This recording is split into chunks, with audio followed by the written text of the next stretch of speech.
미국이 중동에서 쫓겨났습니다. 50년간 120조 원짜리 방산시장을 독점하던 미국이 이란의 미사일 공격 앞에서 철수 매뉴얼을 꺼내 들었습니다. 수조 원어치 무기는 워싱턴에서 원격으로 잠겼고 중동의 하늘엔 구멍이 뚫렸습니다. 하지만 미국이 벌인 그 전장에 대한민국이 들어갔습니다. 미사일 350발, 요격률 97%.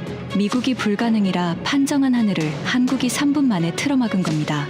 그날 밤 사우디, 카타르, 쿠웨이트까지 중동 5개국이 동시에 한국으로 전화를 걸었습니다. 미국의 50년 왕좌가 무너진 충격적인 전말을 지금 공개합니다. 시작하기 전 구독과 좋아요, 그리고 대한민국 화이팅! 댓글로 한국을 응원해주세요. 저는 브라이언 콜먼이라고 합니다. 25년간 미국 방산업계에서 일한 사람이에요. 펜타곤 미사일 방어국에서 수석분석관으로 14년을 보냈고 퇴직 후에는 로키드 마틴 중동 컨설턴트로 일하고 있었습니다. 아니, 일하고 있었죠. 지금은 상황이 좀 달라졌습니다. 제 업무는 간단했어요. 중동 국가들에게 미국 무기를 파는 겁니다.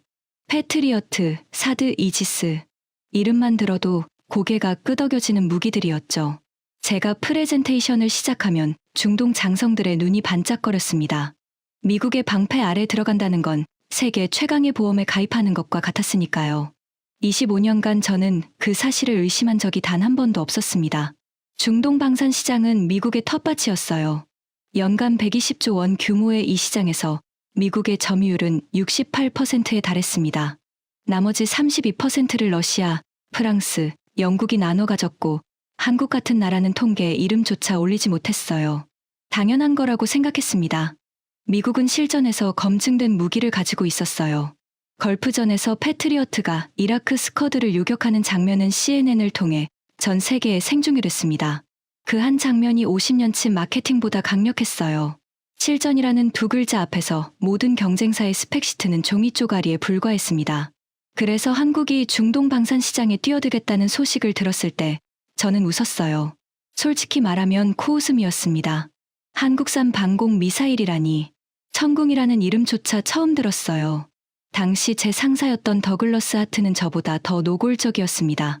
로키드 마틴 중동지사 부사장이었던 그는 천궁이라는 단어가 나올 때마다 입꼬리를 올리며 한마디를 던졌어요. 한국산 미사일. 자동차나 잘 만들지. 미사일은 가전제품이 아니라고. 더글러스는 프린스턴 출신의 미 공군 대령 출신이었습니다.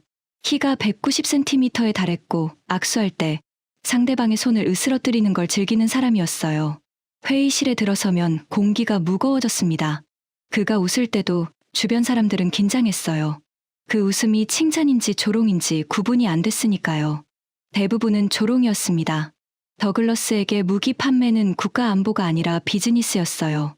그는 패트리어트 한 포대를 팔 때마다 계약 금액의 0.8%를 커미션으로 받았습니다. 포대 하나에 1조 2천억 원이니까 건당 96억 원이에요. 중동에 패트리어트를 3포대 팔면 웬만한 맨해튼 펜트하우스를 현금으로 살 수 있었습니다. 그는 실제로 그렇게 했어요. 저도 다르지 않았습니다. 제 커미션은 더글러스보다 적었지만 충분히 좋은 삶을 살고 있었어요. 워싱턴 근교 맥클레인에 집이 있었고 아이 둘은 사립학교에 다니고 있었습니다. 미국 무기가 세계 최고라는 믿음은 제 직업이자 신앙이었어요. 그 신앙이 무너지기 시작한 건 제가 아부다비에 도착한 날이었습니다. 아부다비 공항에 내렸을 때 기온은 47도였어요. 비행기 문이 열리는 순간 뜨거운 공기가 벽처럼 밀려들었습니다. 숨을 쉬는 게 아니라 열기를 삼키는 느낌이었어요. 더글러스가 앞장서서 VIP 통로로 걸어갔습니다. 양복은 한 치의 주름도 없었어요. 47도 사막에서도 저 인간은 땀 한 방울 흘리지 않았습니다. 가끔 더글러스가 사람이 아니라 기계라는 생각이 들 때가 있었어요. 이번 출장의 목적은 간단했습니다. UAE 방공군에 패트리어트 추가 포대를 판매하는 거였어요. 계약 규모는 3조 8천억 원. 성사되면 더글러스의 올해 커미션만 304억 원이었습니다. 하지만 아부다비에 도착하자마자 뭔가 이상했어요. 평소라면 공항에 UAE 국방부 의전팀이 나와 있어야 했습니다. 검은 SUV 행렬과 호위 차량, 그리고 환한 미소의 연락관이요. 그런데 이번에는 아무도 없었어요. 더글러스의 미간이 좁아졌습니다. 전화기를 꺼내 UAE 국방부 담당자에게 전화를 걸었어요. 3번 만에 연결됐습니다.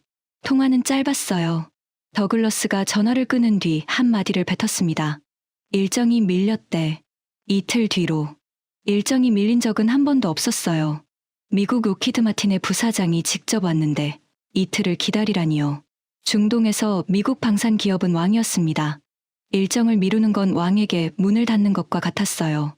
호텔로 이동하는 차 안에서 태블릿을 켰습니다. 최근 중동 방산 동향 보고서를 훑었어요. 그때 눈에 걸린 문장이 있었습니다. UAE 방공군 사령부, 한국방위사업청과 기술시연 일정 협의 중. 한국이라는 단어에 눈이 멈췄어요. 고개를 돌려 더글러스에게 보여줬습니다. 더글러스가 화면을 슬쩍 보더니 코를 훌쩍였어요. 한국, 아마 동남아용 저가형 수출 실적 만들려고 시연이라도 하려나 보지. 신경 쓸 필요 없어. 더글러스의 목소리에는 여유가 묻어 있었습니다. 저도 그 여유에 기대어 태블릿을 닫았어요. 지금 생각하면 그때 좀 더 깊이 읽었어야 했습니다. 이틀간 호텔에 갇혀있는 동안 이상한 소식들이 계속 들려왔어요. UAE 방공군이 미국산 패트리어트 시스템의 유지 보수 비용에 불만을 표시했다는 현지 기사가 올라왔습니다. 연간 유지 보수비만 8천억 원이었어요. 패트리어트 포대를 살 때는 그 금액이 작아 보이지만 매년 8천억 원이 빠져나가면 어떤 부자 나라도 눈살을 찌푸릴 수밖에 없습니다. 하지만 그건 시작에 불과했어요. 진짜 문제는 더 깊은 곳에 있었습니다. 패트리어트 시스템에는 미국 국방부가 원격으로 접근할 수 있는 백도어가 설치되어 있었어요. 공식적으로는 소프트웨어 업데이트와 보안 패치를 위한 것이었습니다. 하지만 실제로는 미국이 원하면 언제든 시스템을 잠글 수 있다는 뜻이었어요. 구매국이 수조 원을 주고 산 무기를 미국이 열쇠를 쥐고 있는 겁니다. 이건 업계에서 공공연한 비밀이었어요. 더글러스는 이걸 무기의 보험장치라고 불렀습니다. 아무도 그게 실제로 작동하는 걸 본 적은 없었어요. 적어도 그때까지는요. 사흘째 되던 날 아침, 더글러스의 전화가 울렸습니다. UAE 국방부가 아니었어요. 워싱턴 본사였습니다. 더글러스가 전화를 받고 나서 처음으로 표정이 바뀌었어요. 그 얼굴을 14년간 봐왔지만 그런 표정은 처음이었습니다. 입술이 일자로 굳어 있었고 눈동자가 미세하게 흔들리고 있었어요. 이란이 움직였대. 더글러스가 전화를 끊으며 말했습니다. 미사일과 자폭 드론 수백 기가 이란 해안에서 발사 준비 태세에 들어갔다는 거였어요. 목표는 아부다비와 두바이. 걸프전 이후 최대 규모의 위협이었습니다. 호텔방에서 뉴스를 켰어요. 아직 속보는 나오지 않았지만 페르시아만의 군사 긴장이 최고조라는 분석이 흘러나오고 있었습니다. 더글러스가 양복을 여미며 일어섰어요. 기회야, 브라이언. 이란이 쏘면 패트리어트가 막아. 실전 시연이 저절로 되는 거지. 추가 포대 계약은 떼놓은 당상이야. 더글러스의 눈이 반짝거렸습니다. 전쟁의 위기를 비즈니스 기회로 보는 눈이었어요. 14년간 그 눈을 봐왔지만 그날따라 유독 차가워 보였습니다. 그런데 더글러스가 몰랐던 게 있었어요. 아니, 알면서 무시한 게 있었습니다. 패트리어트 시스템의 사막 환경 적응 문제요. 저는 펜타곤 시절 그 보고서를 직접 작성한 사람이었습니다. 사막의 극단적인 지열 변화가 패트리어트 레이더에 심각한 노이즈를 발생시킨다는 내용이었어요. 낮에 55도까지 올라간 모래가 밤에 급격히 식으면서 뿜어내는 열적 외선이 레이더 센서를 교란시키는 거였습니다. 패트리어트는 이 노이즈를 적 미사일로 오인할 수 있었어요. 그 보고서를 더글러스에게 보여준 적이 있었습니다. 더글러스는 보고서를 읽지도 않고 서랍에 넣으며 말했어요. 이거 올라가면 계약 날아가. 묻어. 저는 묻었습니다. 25년간의 습관이었어요. 상사가 묻으라면 묻는 거였습니다. 그게 미국 방산업계의 룰이었어요. 하지만 그 보고서가 서랍 속에서 잠들어 있는 동안 사막의 모래는 잠들지 않았습니다. 이란이 쏘아 올린 건 새벽 3시였습니다. 호텔 창문이 진동했어요. 멀리서 사이렌이 울리기 시작했습니다. 더글러스가 제 방 문을 두드렸어요. 양복을 완벽하게 차려입고 있었습니다. 새벽 3시예요. 잠을 자고 있었던 게 아니었어요. 이 인간은 기다리고 있었던 겁니다. UAE 방공사령부로 가는 차 안에서 상황을 파악했습니다. 이란이 페르시아만 해안에서 자폭 드론 350기 이상을 발사했어요. 동시에 중거리 탄도 미사일 28발이 아부다비를 향해 날아오고 있었습니다. 전례 없는 규모였어요. 방공사령부 지하 벙커에 도착했을 때 안은 이미 난리가 나 있었습니다. 레이더 화면에 붉은 점이 수백 개 찍혀 있었어요. 경보음이 3단계로 울리고 있었고 장교들이 전화기를 붙잡고 소리를 지르고 있었습니다. 패트리어트 운용팀이 콘솔 앞에 앉아 있었어요. 미군 파견 기술팀장 제임스 워커가 화면을 보며 고개를 저었습니다. 노이즈가 너무 심합니다. 진짜 표적 식별이 불가능해요. 제가 14년 전에 작성한 바로 그 보고서의 내용이었습니다. 사막 지열이 만들어내는 허위 신호가 레이더 화면을 뒤덮고 있었어요. 붉은 점 수백 개 중에 진짜 미사일이 몇 개인지, 어느 것이 모래가 만든 허상인지 구분할 수 없었습니다. 더글러스가 콘솔 뒤에 서서 팔짱을 끼고 있었어요. 표정이 처음으로 굳어 있었습니다. 하지만 그 긴장은 전쟁 때문이 아니었어요. 계약 때문이었습니다. 패트리어트가 실전에서 무력한 모습을 보이면 3조 8천억 원짜리 추가 계약이 날아가는 거였으니까요. 나시드 알 마크툼 방공여 단장이 콘솔 앞에 섰습니다. UAE 방공군의 현장 지휘관이었어요. 영국 샌더스트 출신의 미국 포트실 포병학교를 수석 졸업한 엘리트였습니다. 15년간 패트리어트를 운용해 온 사람이에요. 나시드가 제임스에게 소리쳤어요. 수동 요격 전환하겠습니다. 가용 미사일로 외곽부터 방어합니다. 제임스가 고개를 저었어요. 불가합니다, 여단장님. 잔여 요격탄이 12% 미만입니다. 미 국방부 매뉴얼 32조에 따라 VIP 방어 구역 외 지역의 방어 자산은 회수해야 합니다. 나시드의 얼굴이 불그락푸르락해졌어요. 회수라니. 외곽의 민간인이 5만 명입니다. 난민 캠프 의료시설도 있어요. 제임스는 바인더를 펼쳐 라시드 앞에 들이밀었습니다. 미 국방부 긴급 철수 매뉴얼이었어요. 활자가 빼곡했습니다. 나시드가 그 바인더를 바닥에 내동댕이 쳤어요. 종이가 흩어졌습니다. 하지만 제임스는 눈 하나 깜짝하지 않았어요. 이미 노트북을 접고 있었습니다. 저는 벙커 구석에서 그 장면을 보고 있었어요. 심장이 조여왔습니다. 더글러스가 제 옆으로 왔어요. 낮은 목소리로 속삭였습니다. 제임스한테 시스템 락다운 걸라고 해. 패트리어트 데이터 유출되면 안 돼. 저는 귀를 의심했어요. 락다운이요? 지금 미사일이 날아오고 있는데 시스템을 잠그라고요? 더글러스가 제 어깨를 움켜쥐었습니다. 손가락 힘이 세서 어깨뼈가 아팠어요. 듣고 있나, 브라이언. 패트리어트가 실전에서 실패하는 장면이 기록에 남으면 끝이야. 중동뿐 아니라 유럽, 아시아 전체 계약에 영향이 가. 시스템 잠그고 데이터 날려. 더글러스에게 5만 명의 민간인은 숫자에 불과했어요. 계약서에 적힌 금액보다 가벼운 숫자. 그게 더글러스 하트라는 사람이었습니다. 제임스가 콘솔의 투명 커버를 닫았어요. 스탠바이 대기 모드 영문이 화면에 떴습니다. 방어 포기 선언이나 다름없었죠. 하지만 거기서 끝나지 않았어요. 더글러스가 워싱턴에 전화를 걸었습니다. 5분 뒤 패트리어트 시스템 전체가 원격으로 락다운 됐어요. 접근 권한 없음이라는 문구가 모든 콘솔에 떴습니다.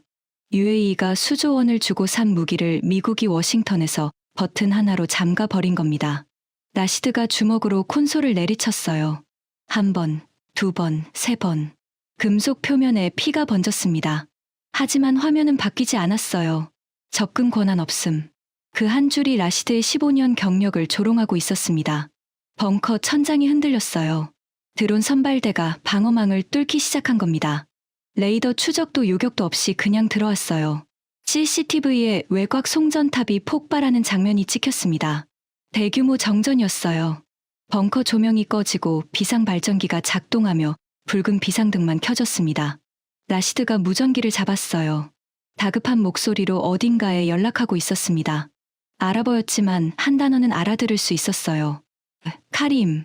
나중에 안 사실이지만 카림은 라시드의 부하였어요.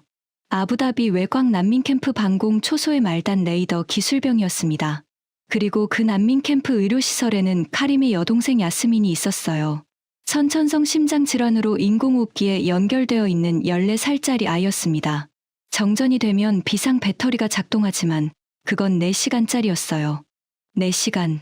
그게 야스민에게 남은 전부였습니다. 더글러스는 벙커 출구 쪽에 서 있었어요. 장갑차 키를 손에 쥐고 있었습니다. 미군 기술팀이 서버실에서 하드디스크를 파쇄하는 소리가 들렸어요.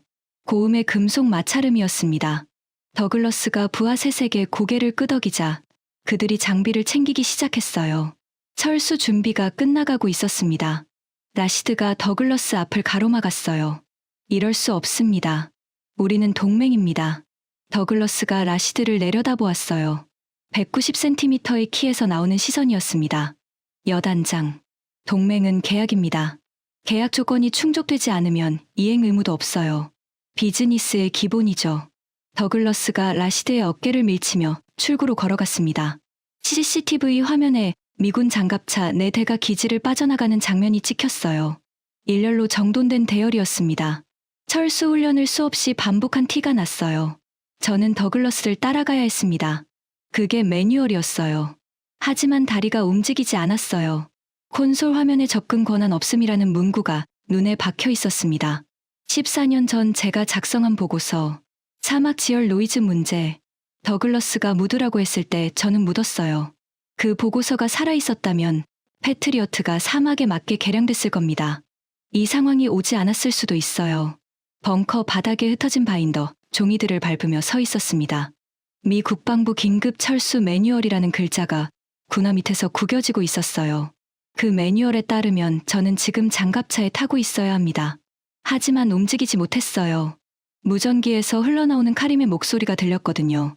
알아 보였지만 여동생이라는 단어와 숨이라는 단어는 알아들을 수 있었습니다. 14살짜리 아이의 숨이 끊어지려 하고 있었어요. 그때 라시드가 군복 주머니에서 뭔가를 꺼냈습니다. 구겨진 명함이었어요.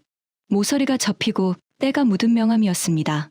한글과 영문이 나란히 적혀 있었어요. 대한민국 방위사업청. 라시드가 떨리는 손으로 번호를 눌렀습니다. 연결음이 울렸어요. 하나, 둘, 셋. 벙커 천장이 또 한 번 흔들렸습니다. 4번째 연결음이 끝나고 상대방이 전화를 받았어요. 라시드가 서툰 영어로 말했습니다. 여기는 아부다비입니다. 도와주십시오. 천궁이 필요합니다. 제발. 저는 벙커 구석에서 그 장면을 지켜보고 있었어요. 미국이 벌인 전장에서 동맹국 장교가 한국에 전화를 걸고 있었습니다. 미국의 방산 컨설턴트인 제가 보고 있는 앞에서요. 수치심보다 더 무거운 감정이 가슴을 눌렀습니다. 이름을 붙일 수 없는 감정이었어요. 14년 전 서랍에 묻은 보고서가, 25년간 팔아온 무기가 방금, 전 도망친 상사의 뒷모습이 전부 뒤섞여서 목구멍까지 차올랐습니다. 라시드가 전화를 끊었어요. 저를 돌아보았습니다. 그 눈에 붉은 비상등 빛이 비치고 있었어요. 기대와 절망이 동시에 담긴 눈이었습니다. 한국이 온답니까? 라시드가 물었어요. 확인하겠다고 했습니다. 기다리라고. 저는 고개를 끄덕였어요. 하지만 속으로는 확신이 없었습니다. 한국이 올 리가 없다고 생각했어요. 모래 폭풍이 몰아치고 드론이 상공을 배회하는 전장에 고작 한국이 무엇을 들고 온다는 건지, 패트리어트도 못한 일을 한국산 미사일이 해낼 수 있을 리가 없었습니다. 하지만 22시간 뒤, 저는 완전히 틀렸다는 걸 알게 됩니다. 군용활주로 관제탑에서 연락이 왔어요. 정체불명 수송기 한 대가 비상 착륙 허가를 요청하고 있다는 거였습니다. 국적은 대한민국이었습니다. 수송기가 활주로에 닿는 순간 타이어에서 모래 기둥이 솟았습니다. 착륙이 아니라 충돌에 가까웠어요. 모래 폭풍이 활주로 절반을 덮고 있었고 시야 확보가 거의 불가능한 상태에서 기체를 내린 겁니다. 미친 짓이었어요. 미군 수송기도 이런 기상에서는 착륙을 포기합니다. 후방 적재함이 열렸어요. 저는 벙커 CCTV 화면에 얼굴을 바짝 들이밀었습니다. 중무장 특수부대가 쏟아져 나올 줄 알았어요. 최소 30명은 되는 완전 군장 병력. 이란 드론 350기를 상대하려면 그 정도는 와야 하니까요. 적재함에서 내린 것은 6명이었습니다. 달랑 6. 군복이 아니었어요. 구겨진 작업복 차림이었습니다. 맨 앞에 선 사람은 50대 후반쯤 되어 보였는데 회사 로고가 반쯤 벗겨진 곤색 점퍼를 입고 있었어요. 광대뼈가 튀어나온 얼굴에 머리카락은 모래에 뒤덮여 있었습니다. 손톱 밑에 기름때가 끼어 있었어요. 엔지니어의 손이었습니다. 그 뒤로 뿔테 안경을 쓴 젊은 여자가 섰어요. 키가 작았습니다. 백팩에서 노트북 가방이 2개 튀어나와 있었어요. 바람에 머리카락이 얼굴을 덮치는데 귀찮은 듯 고무줄로 묶으며 활주로를 내려왔습니다. 그 뒤에 떡 벌어진 체격의 중년 남자, 통역으로 보이는 마른 체형의 사람, 그리고 장비 케이스 2개를 양손에 든 젊은 남자가 따라왔어요. 마지막 한 명이 비행기 트랩에서 발을 헛디뎠습니다. 장비 케이스를 놓치지 않으려고 안간힘을 쓰다가 모래 위에 한쪽 무릎을 꿇었어요. 바지에 모래가 묻었습니다. 옆에 있던 체격 좋은 중년 남자가 손을 잡아 일으켰어요. 그게 한국이 보낸 전부였습니다. 저는 CCTV 화면 앞에서 입을 벌리고 있었어요. 솔직히 웃음이 나왔습니다. 아니, 웃어야 할지 울어야 할지 모르겠더군요. 미국이 기술팀 35명의 장갑차 4대를 끌고 와서도 못한 일을 작업복 입은 6명이 하겠다고요? 더글러스가 벙커 출입구에서 아직 떠나지 않고 있었어요. 마지막 장갑차가 기지 외곽에서 대기 중이었거든요. 모래 폭풍이 잠잠해지길 기다리는 거였습니다. 한국팀이 활주로에 내리는 장면을 본 더글러스가 팔짱을 끼며 웃었어요. 이빨이 드러나는 웃음이었습니다. 저 인원으로 뭘 하겠다는 거지? 자살하러 왔나? 영어였지만 벙커 안에 있던 모든 사람이 들었어요. 더글러스는 들리게 말한 겁니다. 일부러요. 나시드가 벙커 입구에서 한국팀을 맞았습니다. 맨 앞에 남자가 다가왔어요. 통역이 옆에 섰습니다. 남자가 입을 열었는데 목소리가 낮고 짧았어요. 통역이 옮겼습니다. 천궁, 책의 총괄 박준혁입니다. 발사대 위치 알려주십시오. 인사도 악수도 없었어요. 브리핑 요청도 없었습니다. 이 사람이 처음 내뱉은 말이 발사대 위치였어요. 나시드가 당황한 표정으로 저를 돌아보았습니다. 저도 같은 표정이었을 겁니다.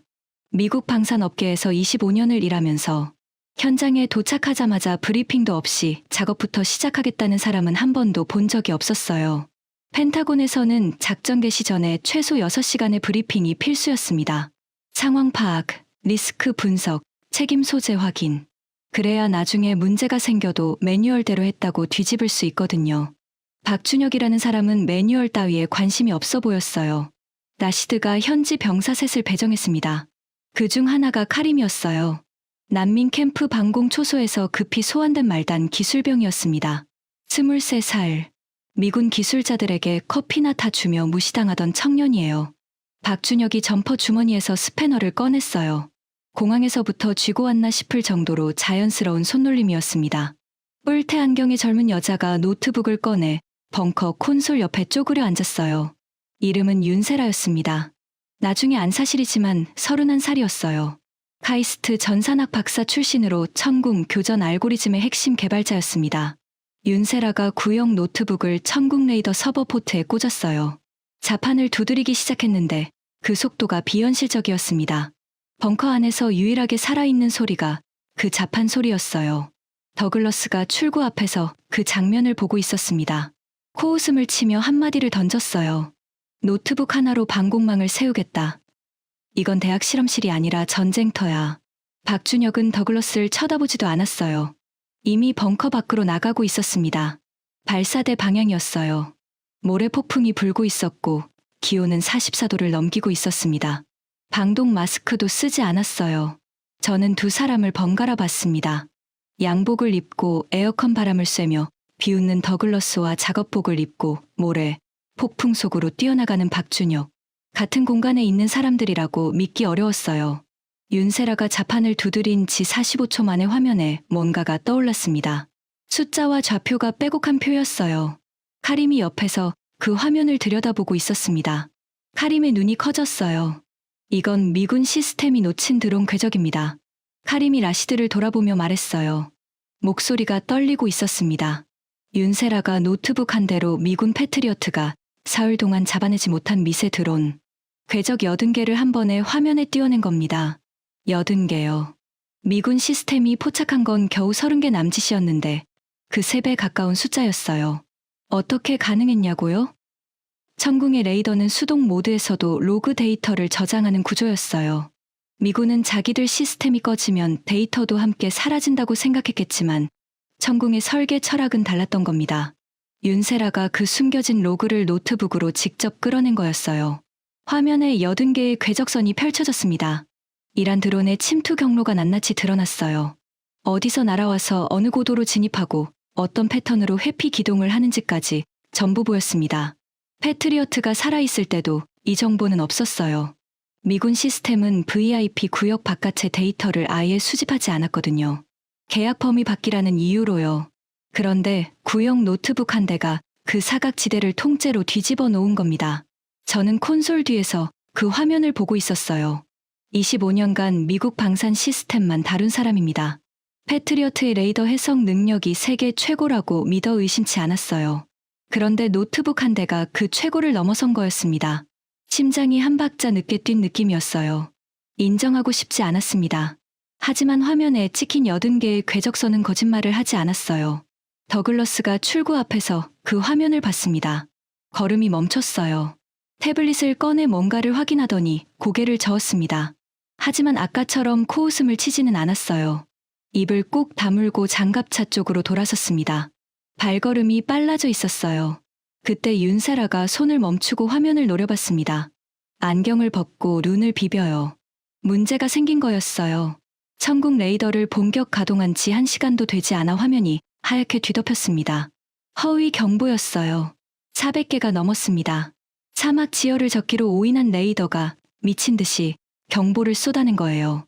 낮 동안 50도 가까이 달궈진 모래가 밤이 되면서 뿜어내는 열적 외선이 레이더 센서를 완전히 교란시켰어요. 패트리어트도 이 노이즈 때문에 실패한 거였습니다. 미군은 25년 넘게 중동에 주둔하면서도 이 문제를 해결하지 못했어요. 솔직히 저는 속으로 생각했습니다. 봐라, 역시 안 되잖아. 방금 도착한 한국 시스템이 25년짜리 문제를 해결할 리가 없다고요. 윤세라가 30분째 자판을 두드리다 처음으로 손을 멈췄어요. 한국에서 가져온 기본 알고리즘은 한반도 온대 기후에 맞춰져 있었습니다. 사막의 극단적인 열 변화는 설계 단계에서 상정하지 않은 변수였던 겁니다. 노트북 화면에 400개의 붉은 점이 깜박이고 있었지만 그중 진짜 위협이 몇 개인지 아무도 알 수 없었어요. 그때 카림이 윤세라에게 다가갔어요. 손에 낡은 수첩을 들고 있었습니다. 연필로 빼곡하게 적은 숫자와 그래프가 가득했어요. 통역을 거쳐 카림이 말했습니다. 2년간 야간 레이더 노이즈 패턴을 기록했습니다. 시간대별 지열 변화와 허위 신호의 상관관계입니다. 윤세라가 수첩을 받아들었어요. 한 장 한 장 넘기는 손이 느려졌습니다. 통역을 거치지 않아도 숫자는 읽을 수 있었을 거예요. 마지막 페이지를 넘긴 윤세라가 고개를 들어 카림을 봤습니다. 천재네요. 통역이 아랍어로 옮겼어요. 카림의 눈시울이 붉어졌습니다. 이 벙커에서 2년간 일하면서 누구에게도 듣지 못한 말이었을 거예요. 미군 기술자들은 카림을 커피 심부름꾼으로밖에 보지 않았거든요. 윤세라가 카림의 수기 데이터를 천궁, 교전 알고리즘에 이식하기 시작했어요. 첨단 계측기가 아니라 연필로 적은 숫자가 수천억 원짜리 시스템의 사각지대를 메우고 있었습니다. 새벽 2시에서 4시 사이에 지열이 급격히 떨어지며 노이즈 패턴이 바뀐다는 카림의 기록이 핵심이었어요. 미군은 이 시간대를 그냥 포기했었습니다. 노이즈가 너무 심해서 감시 자체를 중단했거든요. 하지만 카림은 포기하지 않고 매일 밤 그 패턴을 관찰해 왔던 겁니다.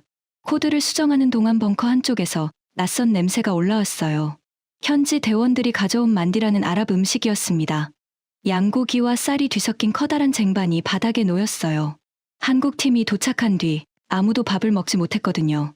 박준혁이 밖에서 돌아오더니 쟁반 앞에 주저앉았습니다. 맨손으로 밥을 집어먹기 시작했어요. 거리낌이 없었습니다. 옆에 앉은 현지 대원이 눈을 동그랗게 떴어요. 아랍에서 맨손으로 밥을 나눠 먹는 건 가족끼리나 하는 행위거든요. 박준혁은 그런 의미를 알았을 리가 없어요. 그저 배가 고파서 앉은 것이겠죠. 하지만 현지 대원들의 표정이 미묘하게 바뀌는 걸 저는 보았습니다. 경계가 풀리고 있었어요. 미군 기술자들은 현지 음식에 손도 대지 않았거든요. 항상 MR이 전투식량만 먹었습니다. 같은 공간에 있으면서도 다른 세계에 살고 있었어요. 윤세라가 엔터를 쳤어요. 화면이 바뀌었습니다. 400개의 노이즈가 사라지고 선명한 점 4개가 남아 있었어요. 15km 밖에서 접근 중인 이란 스텔스 드론 사기였습니다. 카림의 수기 데이터를 이식한 알고리즘이 사막 지열의 허위 신호를 걸러낸 겁니다. 400개의 가짜 속에서 진짜 넷을 골라낸 거였어요. 벙커 안이 조용해졌습니다.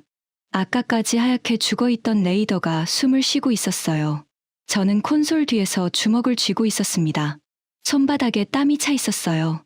인정하고 싶지 않았지만 심장이 먼저 반응하고 있었습니다. 25년간 미국 시스템이 최고라고 믿어온 사람의 심장이 한국산 노트북 앞에서 뛰고 있었어요. 레이더가 살아나고 2시간이 지났을 때 발사대 쪽에서 경고음이 울렸어요. 체격 좋은 중년 남자가 뛰어들어왔습니다. 이름은 정태수 기장이었어요.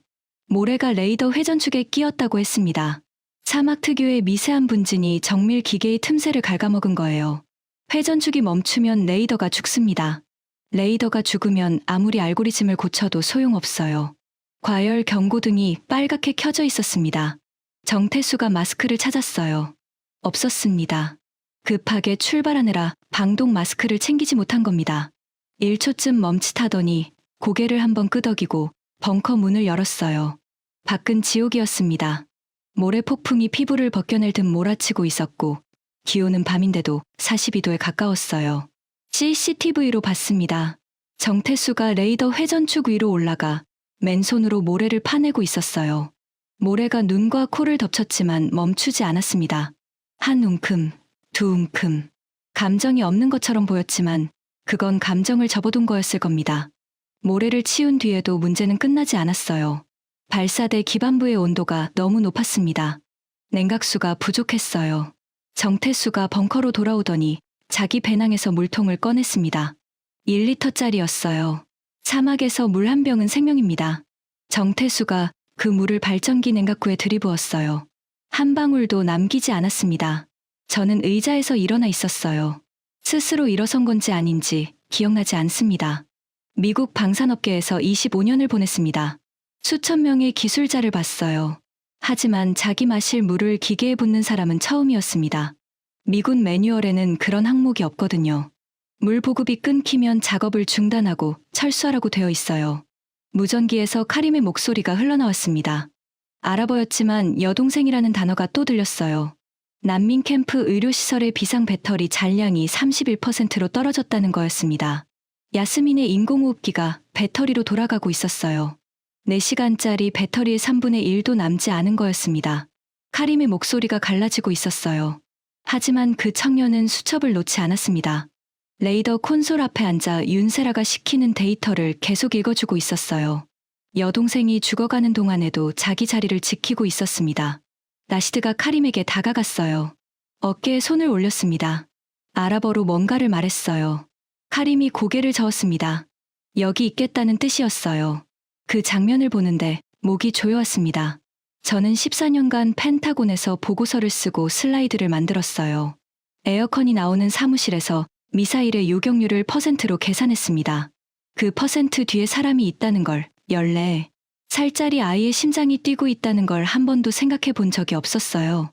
더글러스라면 뭐라고 했을까요? 아마 이렇게 말했을 겁니다. 감정적으로 굴지 마, 브라이언. 이건 데이터야. 방어 범위 밖의 민간인은 계약 대상이 아니라고. 밖에서 또 경고음이 울렸어요. 발사대 중앙 냉각 파이프의 온도가 105도를 넘긴 겁니다. 냉각수가 다 증발해버린 거였어요. 정태수가 다시 밖으로 나가려 했습니다. 박준혁이 그를 막아섰어요. 둘이 뭔가를 주고받았습니다. 짧았어요. 박준혁이 방염 장갑 한 켤레를 집어 정태수에게 건넸습니다. 그리고 자기는 맨손으로 벙커 문을 열었어요. 두 사람이 동시에 밖으로 뛰어나갔습니다. CCTV에 잡힌 장면이었어요. 발사대 냉각 밸브가 모래에 고착되어 움직이지 않았습니다. 정태수가 방염 장갑으로 밸브를 잡고 돌렸어요. 안 돌아갔습니다. 박준혁이 맨손으로 파이프를 잡았어요. 105도짜리 금속이었습니다. CCTV에는 소리가 전해지지 않았지만 박준혁의 입이 벌어지는 걸 봤어요. 비명을 삼킨 거였습니다. 그 상태로 밸브에 온몸의 무게를 실었어요. 정태수가 같이 잡았습니다. 둘이 동시에 힘을 줬어요. 밸브가 반 바퀴 돌아갔습니다. 한 바퀴 더. 과열된 냉각수가 분출되며 하얀 증기가 솟았어요. 박준혁이 모래 위에 주저앉았습니다. 왼손을 가슴에 끌어안고 있었어요. 화상이었습니다. 벙커 안에서 그 장면을 지켜보는 사람은 저만이 아니었어요. 나시드가 CCTV 앞에 서 있었습니다. 나시드의 부하 셋이 벙커 출구 쪽으로 걸어가고 있었어요. 미군이 떠나고 나서 도망치려는 병사들이었습니다. 나시드가 돌아섰어요. 3명의 조끼끈을 잡아당기며 소리쳤습니다. 알라께서 보고 계신다. 이방인이 우리를 위해 피를 흘리는데 도망가겠다는 거냐. 나시드의 고함이 벙커 벽을 때렸어요. 병사 하나가 멈췄습니다. 둘이 멈췄어요. 셋 다 멈췄습니다. 나시드가 외쳤어요. 전원 얼음물 들고 발사대로 뛰어라. 기지식당 제빙기에 얼음이 남아 있었어요. 녹기 시작한 얼음을 급수통에 쓸어 담아 발사대까지 릴레이로 전달했습니다. 도망치려던 3명이 전부 급수통을 들고 뛰고 있었어요. 그때 벙커 계단에서 발소리가 울렸습니다. 고급 군화 소리였어요. 나세르 알쿠바이시 UAE 국방 차관이었습니다. 방탄복을 입고 있었어요. 나세르가 라시드 앞에 서서 말했습니다. 내 차에 냉각수가 있다. 주차장에 차 전부 뜯어서 써라. 주차장에는 국방 차관의 벤틀리, 참모진의 메르세데스, 경호팀의 SUV가 있었어요. 대당 수억 원짜리 차량이었습니다. 라디에이터 냉각수를 뽑으면 엔진이 망가집니다. 전부 뽑아라. 차관의 명령이었어요. 병사들이 렌치를 들고 주차장으로 뛰었습니다. 1대, 2대, 5대, 10대. 기지 안의 모든 차량에서 냉각수를 뜯어냈어요. 정태수가 화상 입은 박준혁의 손에 물을 부어주는 병사를 보며 멍하니 앉아 있었어요. 말이 통하지 않았을 겁니다. 하지만 얼음물의 차가움은 통역이 필요 없었겠죠. 윤세라가 벙커 안에서 미친 듯이 자판을 두드리고 있었어요. 차량 냉각수로 땜칠한 냉각 시스템의 유량과 온도가 정상 규격과 달랐습니다. 자동차 냉각수는 미사일 발사대용이 아니니까요. 그 차이를 소프트웨어로 보정해야 했어요. 노트북 배터리가 29%까지 떨어져 있었습니다. 온도 수치가 내려가기 시작했어요. 98도, 91도, 84도. 경고등이 빨간색에서 주황색으로 바뀌었습니다. 77도, 73도. 주황색이 노란색으로 바뀌었어요. 벙커 안에서 숨을 죽이고 화면을 보던 사람들 사이로 작은 신음이 새어나왔습니다. 경고등이 꺼졌어요. 레이더가 안정되고 발사대 냉각이 완료됐을 때 위성전화가 울렸습니다. 한국에서 온 전화였어요. 한국방위사업청 관리국장이었습니다. 벙커가 조용해서 위성전화 스피커 소리가 벽에 부딪혀 울렸어요. 전부 들렸습니다. 한국어였지만 통역이 실시간으로 속삭이듯 옮겼어요. 박수석, 거긴 이미 글렀어. 전력도 끊기고 장비 과열까지 됐다며. 천궁이 실전에서 뚫리는 장면이 알려지면 K방산 수출 전체가 타격이야. 당장 대사관 차량 타고 나와. 이건 명령이야. K방산의 미래가 달린 문제라는 논리였어요. 천궁이 이 사막에서 실패하면 한국 방위산업 전체가 타격을 입는다는 계산이었습니다. 빠져나와서 실패를 최소화하라는 뜻이었어요. 저는 그 통화를 듣고 있었습니다. 미군의 철수 매뉴얼과 논리 구조가 똑같았어요. 수치가 안 맞으면 손절하라. 미국이든 한국이든 관료의 언어는 만국 공통이구나 싶었습니다. 박준혁이 위성전화를 귀에 대고 서 있었어요. 대답하지 않았습니다. 화상 입은 왼손에 현지 병사가 감아준 붕대가 빨갛게 베어 있었어요. 관리국장의 목소리가 이어졌습니다. 1시간이야. 1시간 안에 대사관 장갑차가 도착한다. 전원 탑승해. 박준혁이 화상 입은 손으로 위성전화를 쥐고 있었어요. 표정이 읽히지 않았습니다. 화도 슬픔도 아닌 뭔가를 결정한 사람의 얼굴이었어요. 통역을 통해 박준혁이 한마디를 했습니다. 기계는 포기해도 사람은 포기 못합니다. 12글자였어요. 하지만 벙커 안의 공기가 바뀌었습니다. 박준혁이 위성전화 뒷면을 열었어요. 배터리를 빼내더니 바닥에 놓았습니다. 군화로 밟았어요. 2번. 배터리 케이스가 갈라지며 기판이 드러났습니다. 한 번 더 밟자 완전히 부서졌어요. 명령을 받을 수단을 스스로 없앤 겁니다. 벙커 안의 모든 시선이 박준혁의 발끝에 꽂혀 있었어요.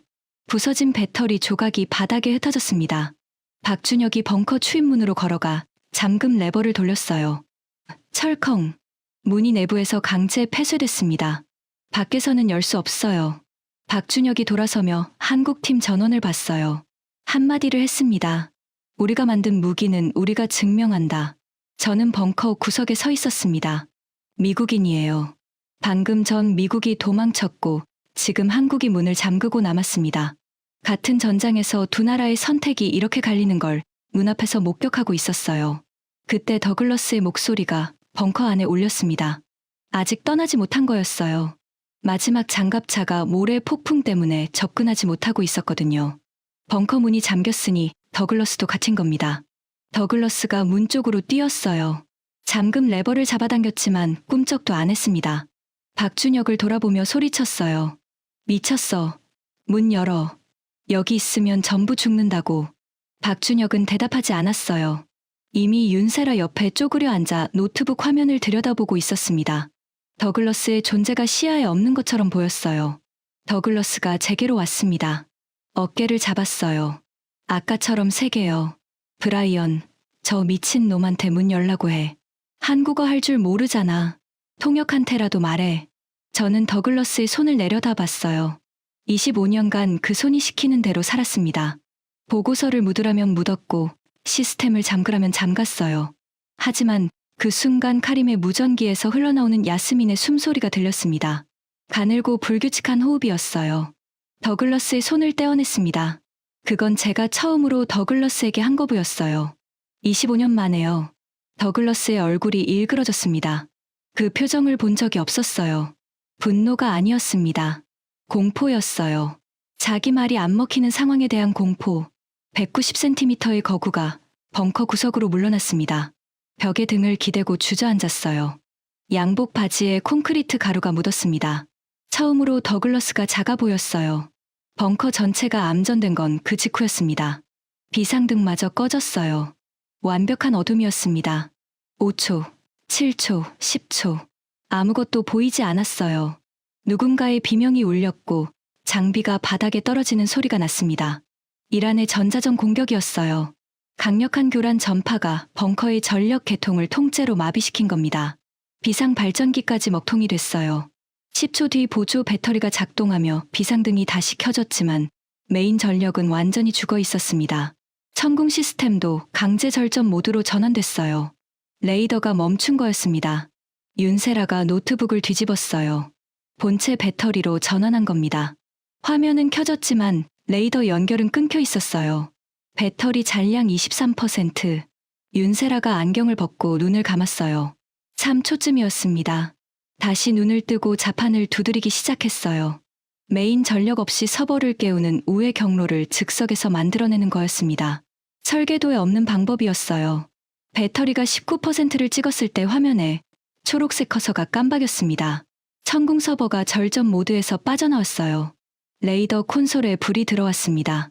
하지만 윤세라의 표정은 밝지 않았어요. 발사대 중앙 쿨러가 멈춘 거였습니다. 시스템 온도가 다시 108도를 넘겼어요.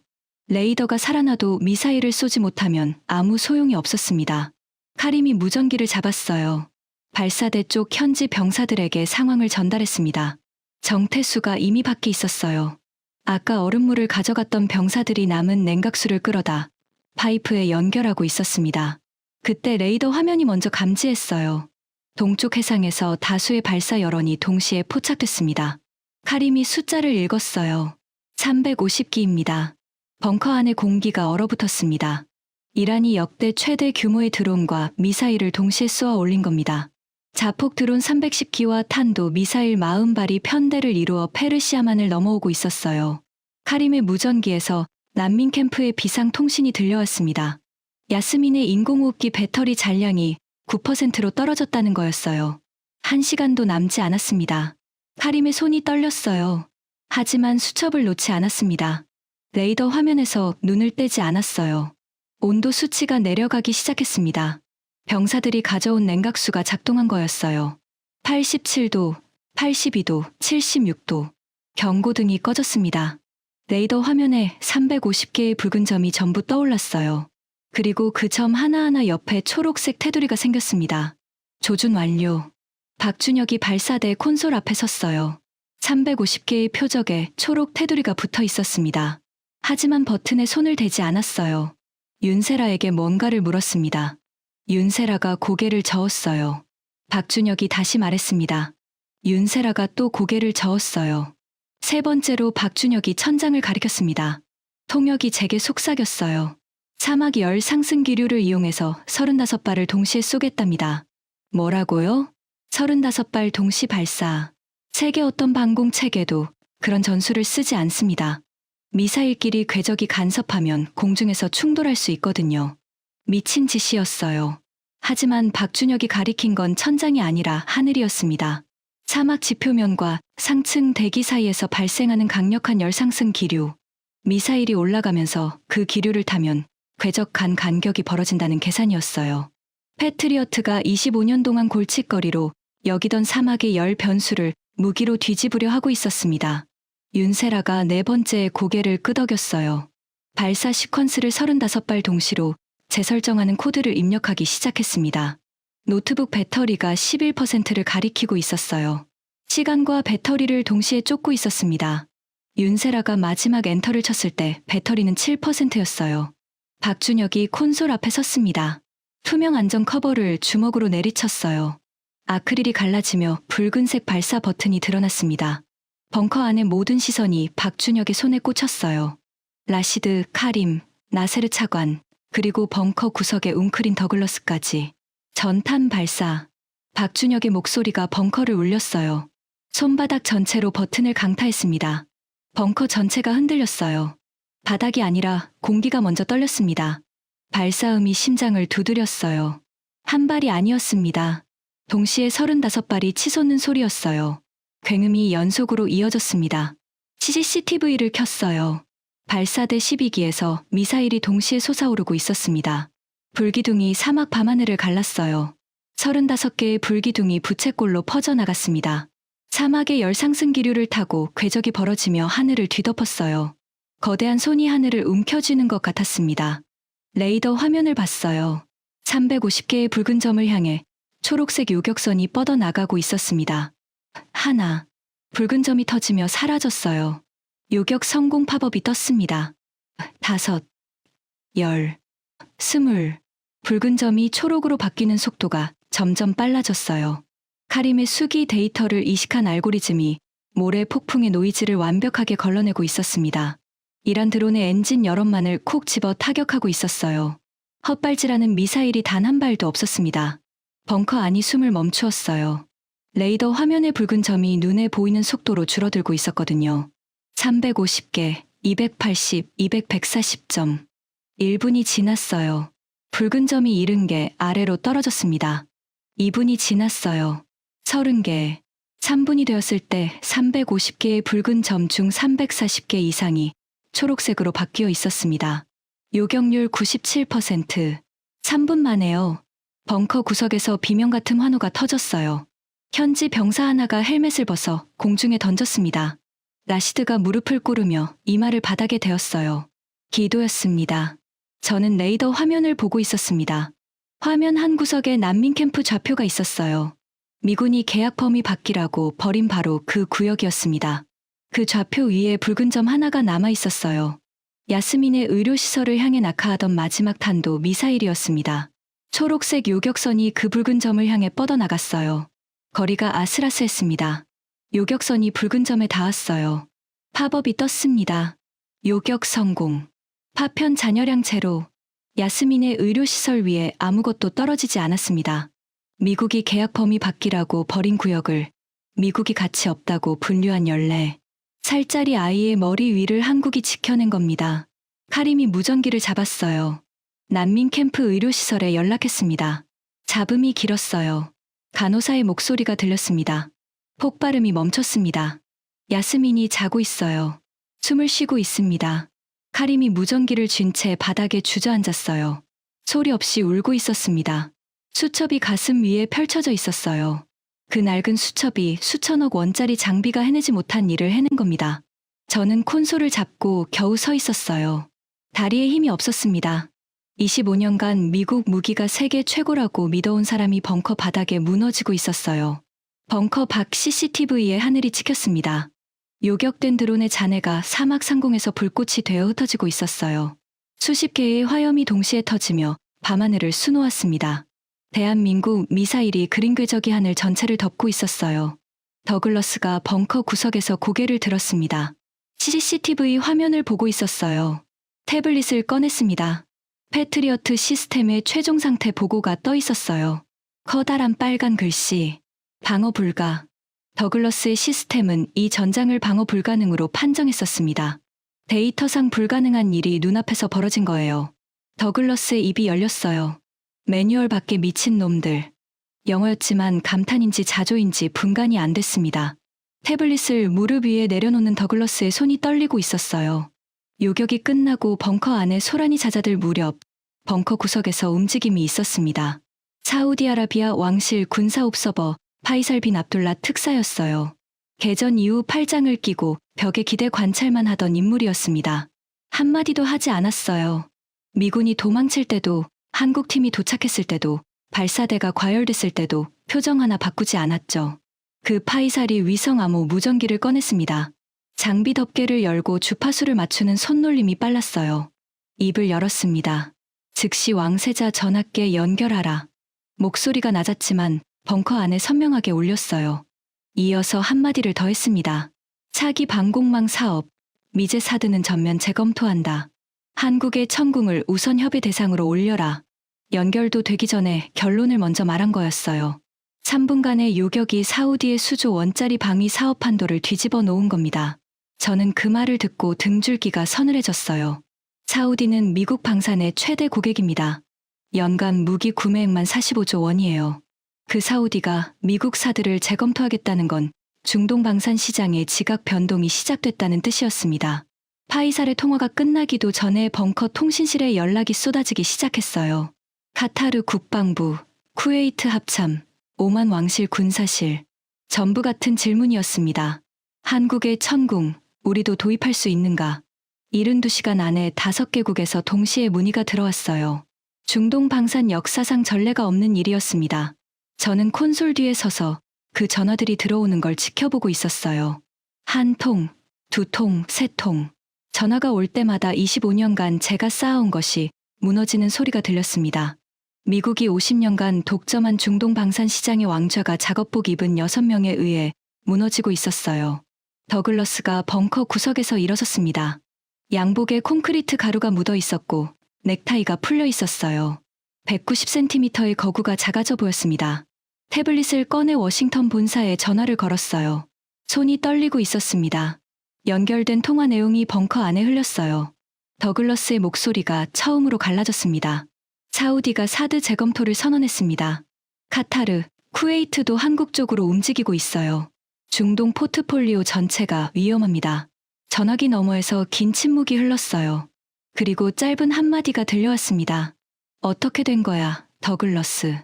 더글러스가 대답했어요. 처음으로 솔직한 문장이었습니다. 한국이 해냈습니다. 우리가 불가능이라고 판정한 걸 해냈어요. 전화가 끊겼습니다. 더글러스가 태블릿을 무릎 위에 내려놓았어요.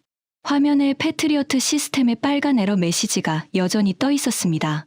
더글러스가 화면을 한번 보더니 태블릿을 뒤집어 엎었어요. 화면이 바닥을 향하게요. 에러 메시지를 보고 싶지 않았던 거겠죠. 나세르 알쿠바이시 국방 차관이 벙커로 내려왔습니다. 수행원이 서류 가방을 들고 있었어요. 차관이 박준혁 앞에 섰습니다. 수행원이 서류 가방을 열었어요.